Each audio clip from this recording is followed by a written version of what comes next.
All right, welcome to the teaching ministry of Starlight Church. If you want to drop us a line, we're at Post Office Box 1751, Tustin, California. That would be 92781. If you want to drop me a line and have a question or a comment, you can get a hold of me at rb@starlightchurch.org.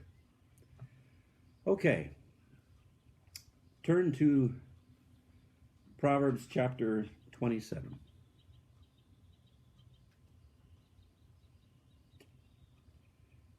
I actually have a title for this one today,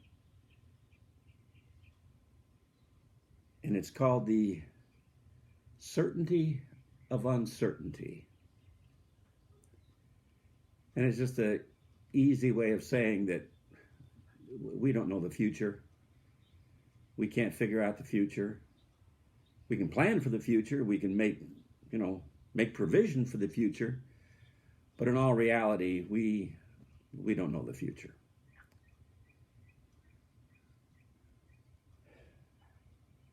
Proverbs chapter 27, verse 1 says, "Boast not thyself of tomorrow, for thou knowest not what a day may bring forth."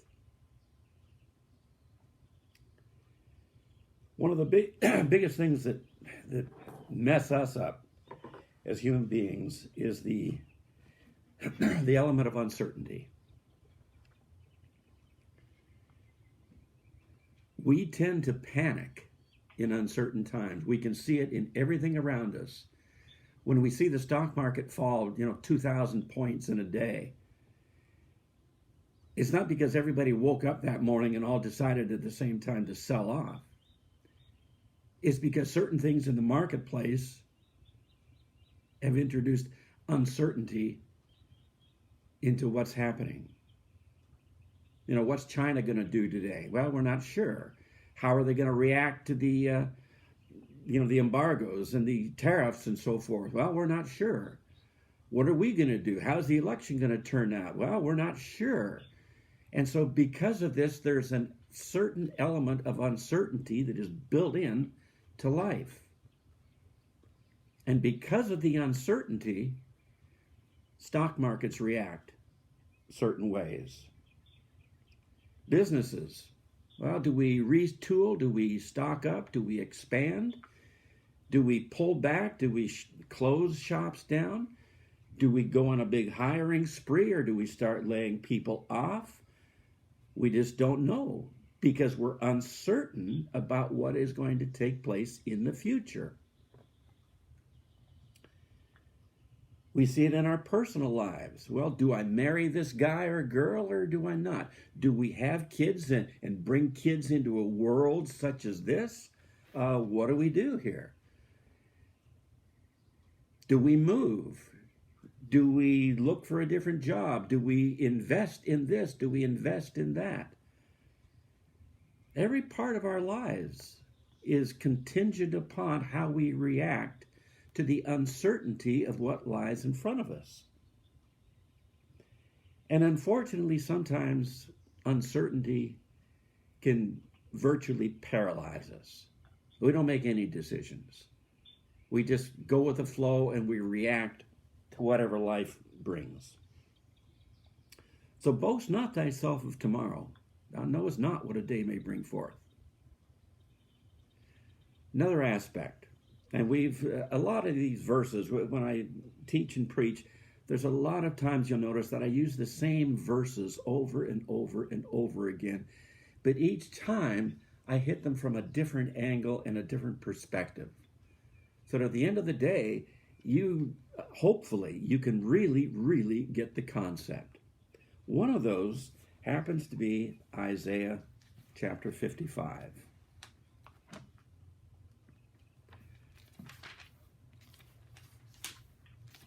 Isaiah chapter 55.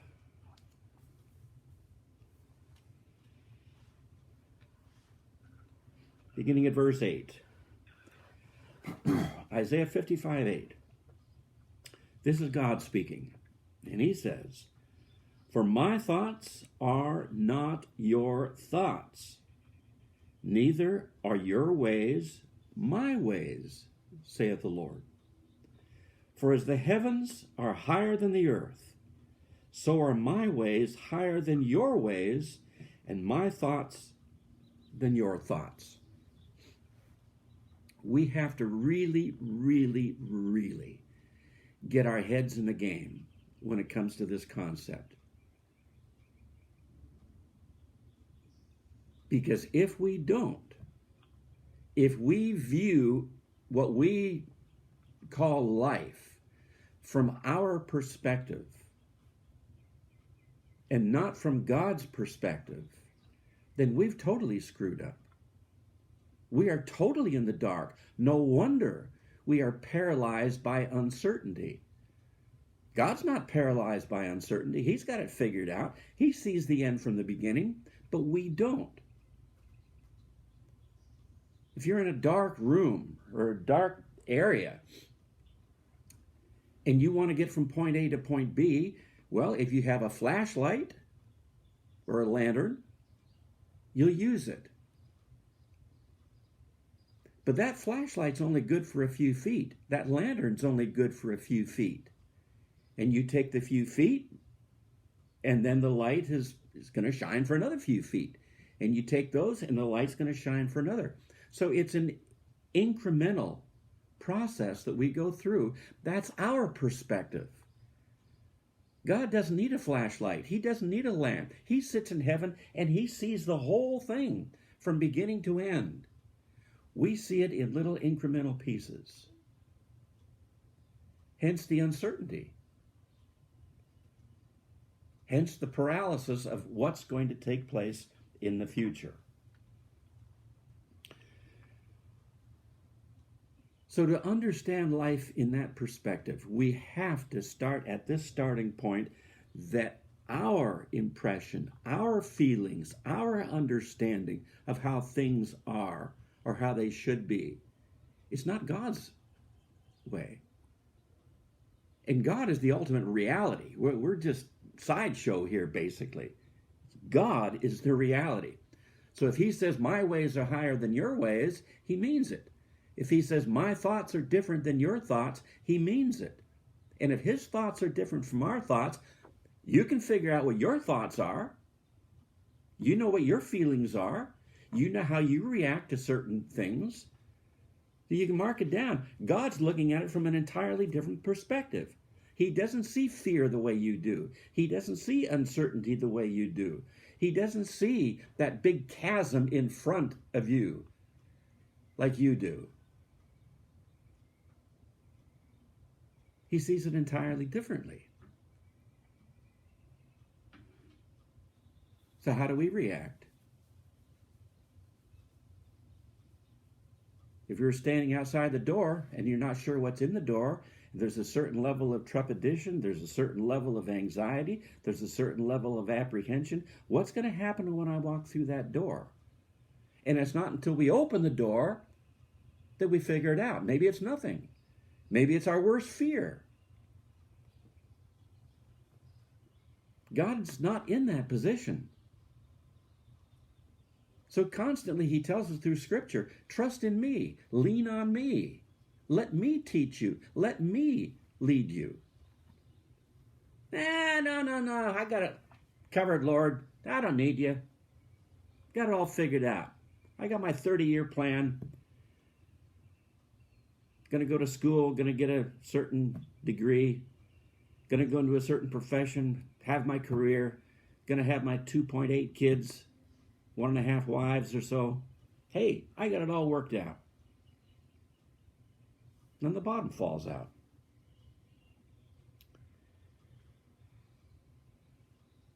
Let's take baseball as an example. If you play your career as a baseball player and you're able to finish your career with a batting average of 300, you're going to the Hall of Fame. 300. That means for every 10 times up at bat, you're able to get a hit 3 times. Oh, in baseball, that's pretty good. That's 300. That's Hall of Fame stats. Flip it over. For every 10 times you come to bat, you have failed 7 times. That's a 70% failure rate. And you're going to the Hall of Fame with a 70% failure rate? Yeah, in baseball. What about in life in general? Would you pick a lawyer that has a 70% failure rate, losing in court? Would you pick a doctor who only has a 30% success rate and a 70% failure rate? I think you're going to be looking for a second opinion really, really fast on that one. What about an engineer who designed that bridge or that tunnel or that high-rise building? If he's got a 70% failure rate,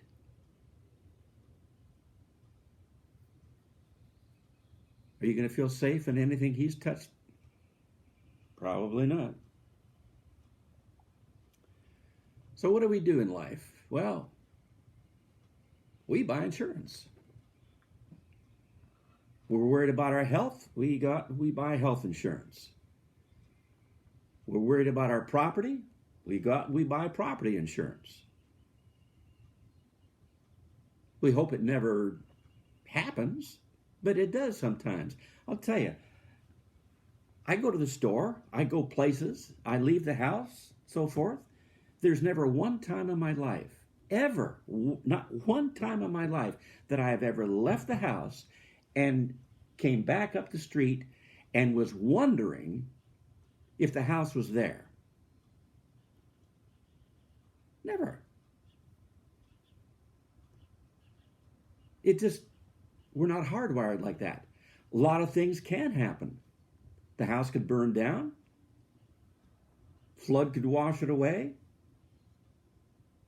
Hurricane could wipe it out. Meteor from heaven can take it out. But we're not hardwired to think like that. But we buy insurance. We might get a fire. We might get a car, drive through the living room window here. We could have a hailstorm that's going to, rip the roof off and so forth. We buy insurance. We buy health insurance. We buy property insurance. If you're a doctor, you get malpractice insurance. If you're an engineer, an architect, you get errors and omissions insurance.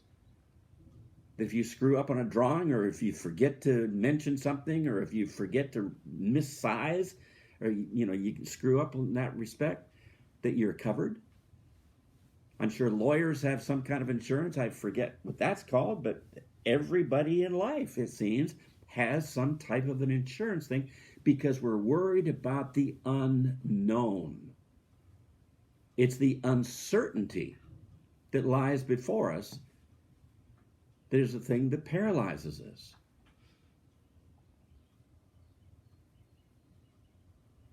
We just don't know. And because of that, we resort to other things, such as insurance, such as worry, such as fretting.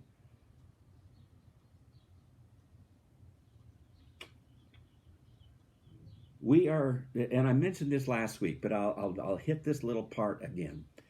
We are totally invested in this world. I know that I am destined for an eternity in heaven with God. I know that. I've been a Christian for a long, long time, over half a century. I have never doubted it for a minute. I've never wondered about, the possibility of not going to heaven. It's just, it's hardwired in me. I don't worry about that. But from an experiential standpoint, I don't know anything about heaven. I don't know what, are we going to be, sitting around on clouds, strumming little harps, like the little cherub, babies and so forth. Are we going to be, there's streets of gold there. Are we going to be running up and down the streets of gold? Or are we going to sit around in lounge chairs and watch the other people run up and down streets of gold? I don't know. What's the temperature going to be like? What's the atmosphere going to be like? Is there a sky that we're going to see? Our sky is blue. Sometimes it's gray, depending on the weather and so forth. Is there going to be a sky that we're going to see in heaven? How are we going to relate to other people in heaven? There's virtually nothing that from an experiential level I can equate, in my experience, with heaven. I just don't know what it's going to be like. You talk about an uncertain prospect. That is the epitome of it.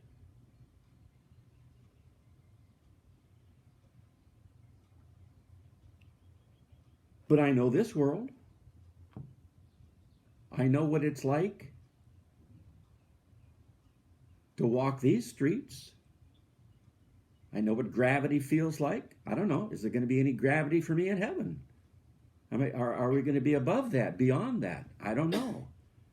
I know what the sky looks like here. I can look up and I can tell when the sun is shining. I can tell when, storm clouds are coming in. I can tell when fog is here. All my life I've been exposed to this stuff.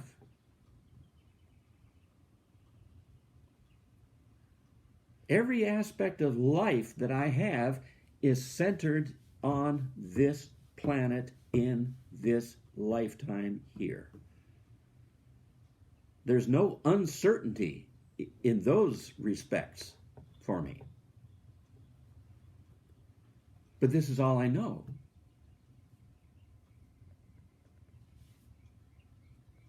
So what do we do about the future as such? Well, we get comfortable. We get into a rut. We get up every day at a certain time. We take a shower if we didn't take one the night before, let's say if we're going to go off to work. We have our breakfast and so forth. We carpool or we drive or we walk. We get there. We put in our 8 or 9 or 10 hours, whatever it happens to be. We come home. We have supper. We argue with the wife. We watch TV. We have a beer. We go to bed. And we wake up the next morning and do the same thing. Saturday and Sunday, it's a little bit different. But we get predictable. And in predictability, there comes a certain level of comfort because we understand it. We get it. It makes sense to us. It's the unknown that scares us. It's the unknown that drives us to buy insurance. It's the unknown that makes us wonder, should we make this move? Should we stay here? Should we expand? Should we not? Should we retool? Should we not? Should I invest in the stock market now or wait until later? We don't know. And in that comfort zone that we have here, God is constantly telling us, no, this world is not your home. Your home is heaven. You're just not there yet, but that's your home. You're going to have an eternity there, as opposed to the 40, 50, 60, 70, 80 years here. This is just in the scope of eternity, our entire lives, from the time that we're born to the time that we die. I don't care if you live to be 100, big deal. In the light of eternity, what's 100 years? You can't do it fast enough. It doesn't equate. And yet, all of our attention, all of our focus, all of our planning, all of our hopes, all of our dreams are encapsulated in this little nothing of a lifetime that we call life here on this earth. How much provision do we make for heaven? Lord says, build up treasure in heaven, where moth and dust doth not corrupt. Plan for heaven. Do good works here so that you can enjoy them in heaven. Plant seed here so that you can reap it in heaven. But we get so comfortable, we get so fixated on this life here, that every now and then God has to throw in some troubles and some heartache and some loss to remind us this is not your home.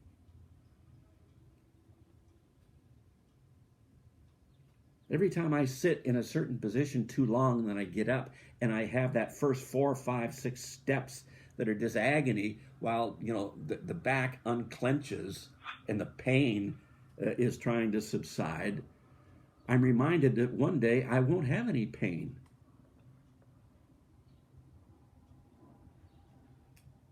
When I try to figure something out or try to repair something or fix something and I can't do it and I'm inept and I'm all thumbs and I don't have the logical sequence, point 1, point 2, point 3 to get through the thing, and I get frustrated and I get angry and I get mad, God reminds me, hey, one of these days you're going to be beyond that. You'll have it figured out.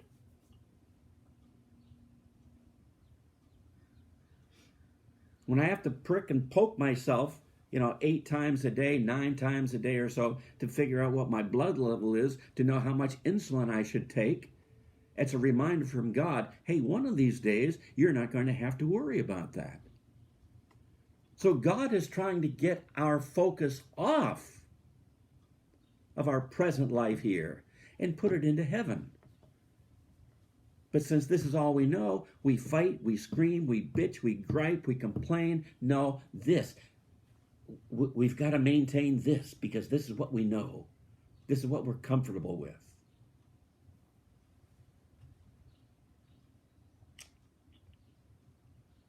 Look over in Job chapter 5.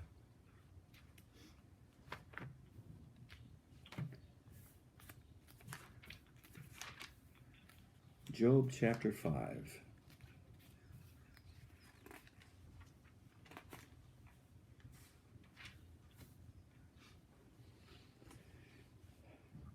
Now keep in mind, this is in the midst of the agony that Job's going through.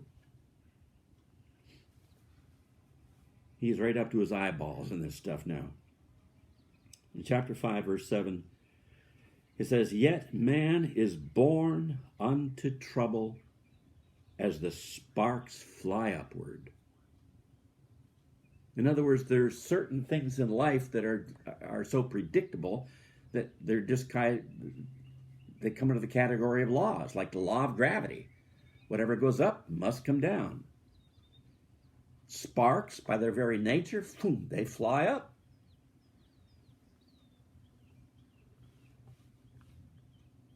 Man is born unto trouble. You're always going to have problems. You're always going to have trouble.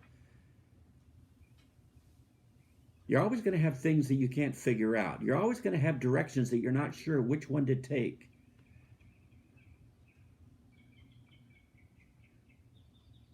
And yet, that's all we focus on.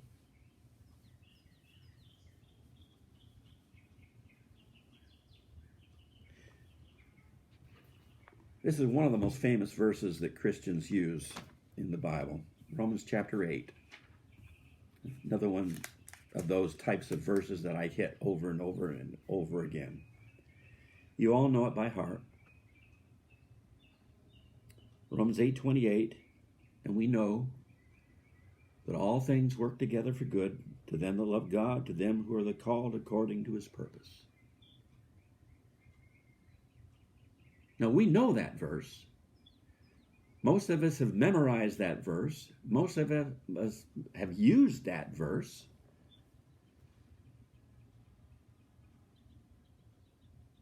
But I wonder how many of us really, when you strip away everything and lay us bare to the very soul. How much we believe that verse.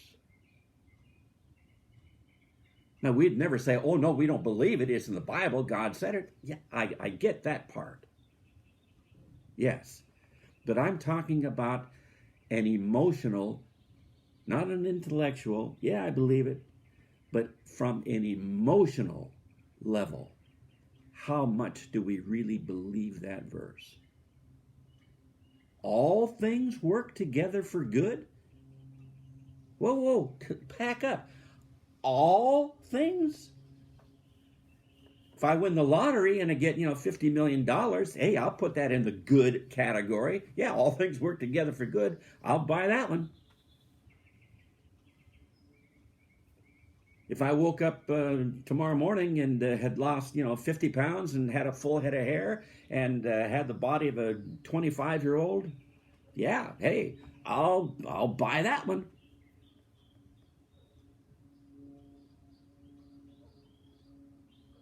So how much do we really believe that verse? If we really believe that verse, that all things work together for good, do you realize that that word all encompasses the good and the bad? He didn't say all good things work together for good. I'm sure you can find a translation these days that are going to infer that. But he said all things. Oh, you mean all the bad things too? All the neutral things? All the mundane things? You mean all things? Yeah, he said all things work together for good. Doesn't say that all things are good. All things work together for good. So that verse isn't quite as elementary as we might initially think. There is some depth to that thing.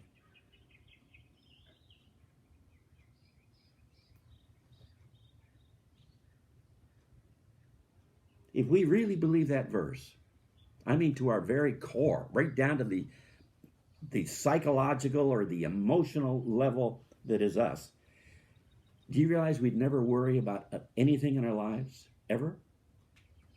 Why worry? All things work together for good. So why worry? Oh, I'm going to lose my job. Duh, who cares? Oh, we're going to get booted out of the house because we can't make the mortgage payment or can't pay the rent. Who cares? Oh, I'm not going to have a car. It breaks down. Don't have the money to fix it. Can't get to work. Lose my job. Lose the house. You see what I mean? He said all things work together for good. But if it doesn't fit into our little category of what we deem as good, we have a real problem with this verse all of a sudden.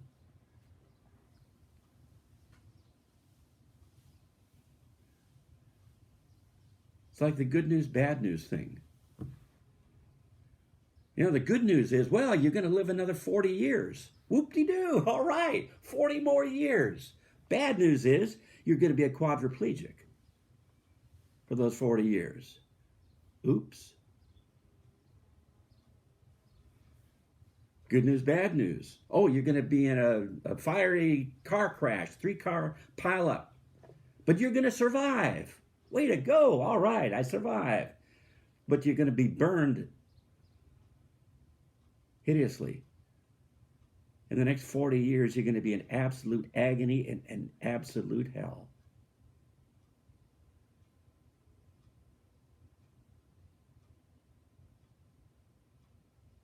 Romans 8:28 isn't as easy as we think it is.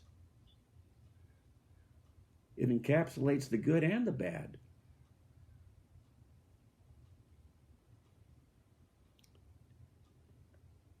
If we really believe that verse, we wouldn't worry about politics. Okay, liberals get in.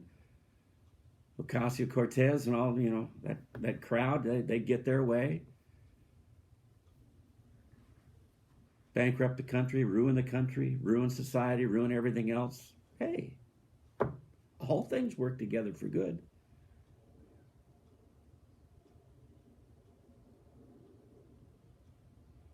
The environment goes to pot. Acid rain comes down. Plague hits, wipes out half of the food on the planet. Billions of people starve. What do you do with 828 then? What do you do with all things then? There's one qualifier in that thing.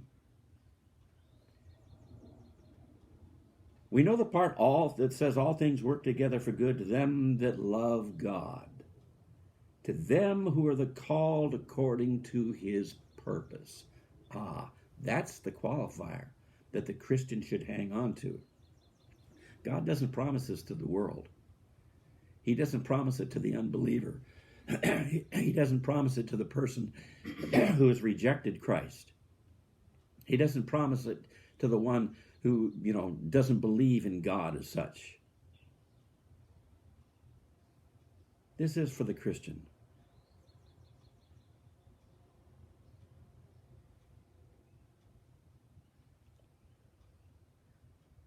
Let's be honest. Let's be brutally honest here. I want to go to heaven, and if God were to come down and, sit there on the couch and say, Ron, at midnight, you're going to go, I'd say, all right. But I would not want, as I mentioned before, I would not want him to come down and say, hey, I'll give you another 40 years, but you have to live it as a paraplegic. I'll give you another 40 years, but you have to live it as a vegetable. I'll give you another 40 years, but you have to move to Calcutta, India, and live on the streets in Calcutta, India for the next 40 years with no money. I wouldn't like that.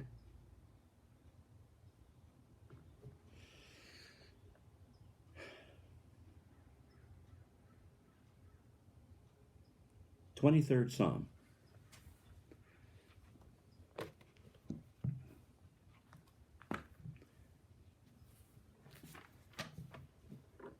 It's another one of these verses. Everybody practically on the planet knows of this verse. 23rd Psalm.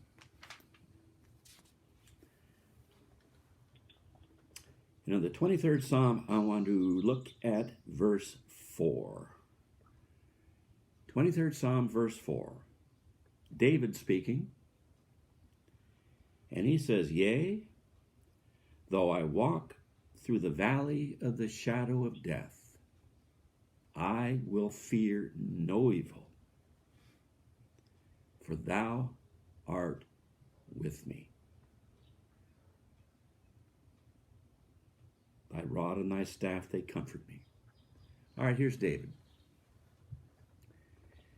He's into the valley of the shadow of death. Whatever that means something different for everybody at different times in your lives.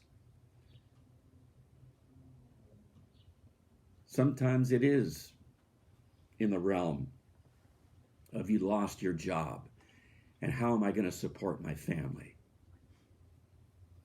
Sometimes it is, I missed out on my SAT thing, and I screwed up on that test, and I can't make it into the school that I wanted to get into. Or I can't get into the school because there's a quota system, and all the other people are in there because of the quota system, and I can't get in because I'm just trying to get in by merit.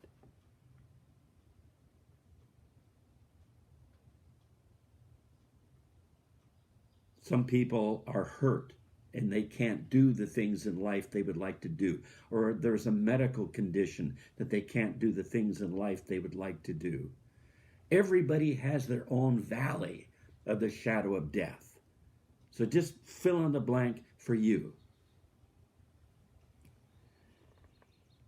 Yea, though I walk through the valley of the shadow of death. There's the uncertainty. Remember as a kid, you'd sit in the movie theater and there'd be a horror movie or a scary movie or something, and you knew something was going to happen. You knew that there was a monster going to jump out at some point, or a noise was going to distract you. You knew it was coming. But even knowing that it's coming, when it happened, you freaked out. Your popcorn went over the place, you spilled your drink, you knocked the people on the side of you. You were afraid. It's the uncertainty that gets us. You didn't know when or in what shape it was coming.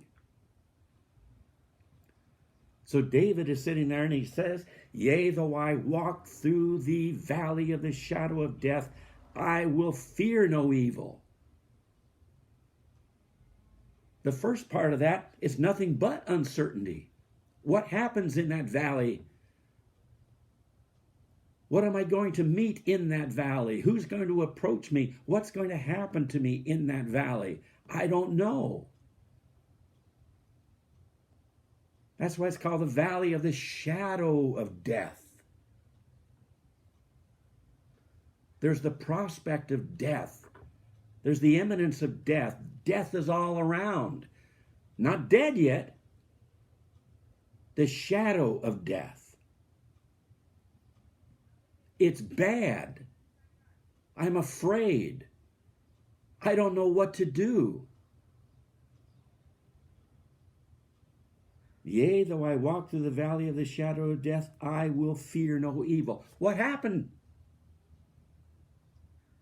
What just happened? Why is it that he's not now fearing evil? The valley's the same. The conditions are the same. The fear is the same. What has changed here? What has changed is that simple little phrase, "For thou art with me." Oh. It's like the little kid, afraid to go someplace, but mom or dad walks up and takes their hand. Well, it's okay now. They're not afraid. If you see a little bunch of ducks, you see the mama duck out there in front, and all the 4, 5, 6 little baby ducks all behind. You never see the little baby ducks leading. The mama duck, she's out there swimming first, and little babies all coming behind her. They trust the mom. David is going through that valley of the shadow of death.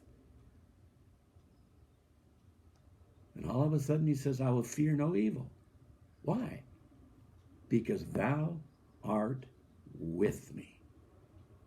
Makes all the difference.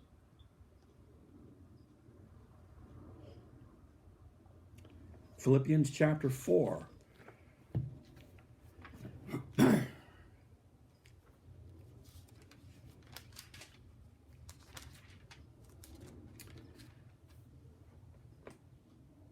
Philippians chapter 4. Paul is speaking here, and Paul, as you know, he lived an interesting life, to say the least.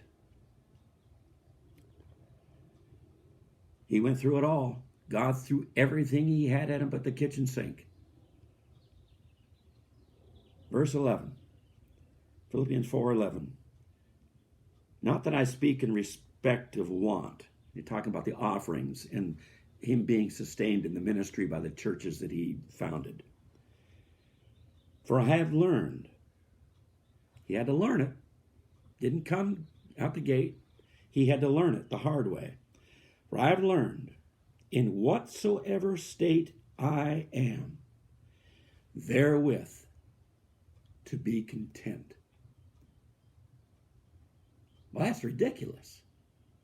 Why should he have to learn to be content with whatsoever state he's in? Because sometimes the states that he is in are not very good states. I'm not talking geographically. I'm talking about getting beat up. I'm talking about getting thrown in jail. I'm talking about getting whipped. I'm talking about getting dissed by the other preachers and apostles and so forth. in his ministry. These are the states that he's in. I have learned therewith to be content. Content in jail, content when your back is lacerated and looks like chopped liver, content when the infection sets in and you've got debilitating, muscle irreversible damage and nerve damage for the rest of your life, that you're virtually a cripple. I have learned therewith to be content. Is he out of his mind?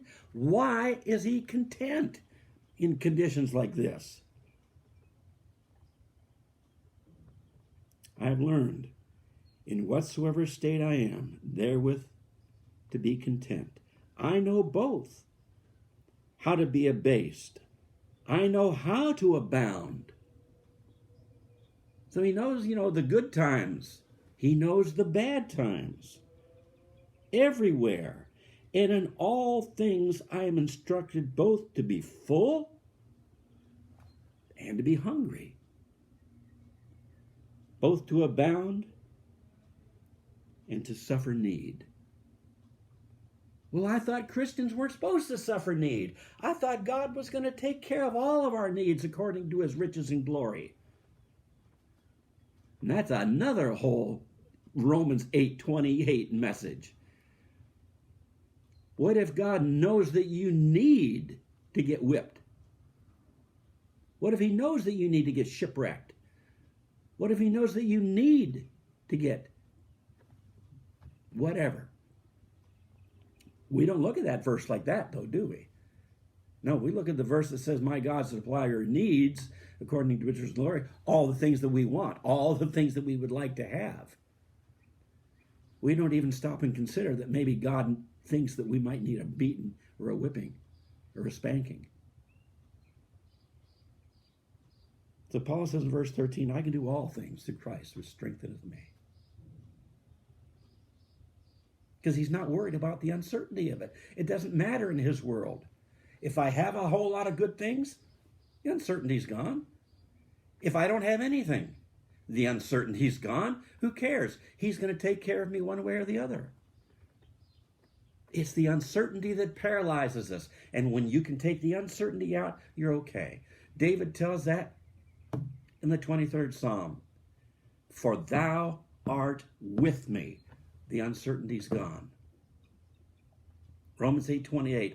All things work together for good to them that love God. The uncertainty is gone. Plug yourself in to the Lord. Get yourself out of the mindset of this world. Put your hands in God.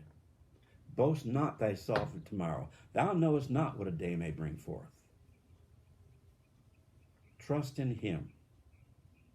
He shall direct thy path. Heavenly Father, it's a hard message to preach because it hits me right between the eyes. I am not the virtue of, the standard of respectability or the one to look up to on this kind of a verse. I screw it up just like everybody else. I worry about this, I worry about that. It's easy to preach it. It's a whole different thing to live it. And I get it. And I ask you to help me on a personal level, that I see the truth of these things that I preach today. And I ask more than anything that you would bless your people, that you would help them on an individual basis, whether they be the little kids, whether they be teenagers, whether they be strong, vibrant adults, or ailing, sickly old people. All of us need you at some point. And in you, there is no uncertainty. In you, there is no ambiguity. In you, there is no not knowing. You've laid it out from the very beginning. You've told us to trust you. Lean not unto thy own understanding.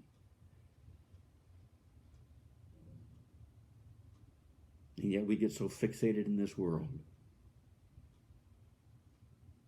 because this is all we know. God, help us to see heaven. Help us to see you. Help us to see the things of God, the Spirit of God, and to get out of the mindset that this is what we're doomed to. We can live beyond it. We can open up the windows and let the light shine in. We can turn on that flashlight. We can light up this world. And once we've taken the uncertainty out of our lives, then we can start to live for you. God, help us, I pray. Bless us in Jesus' name.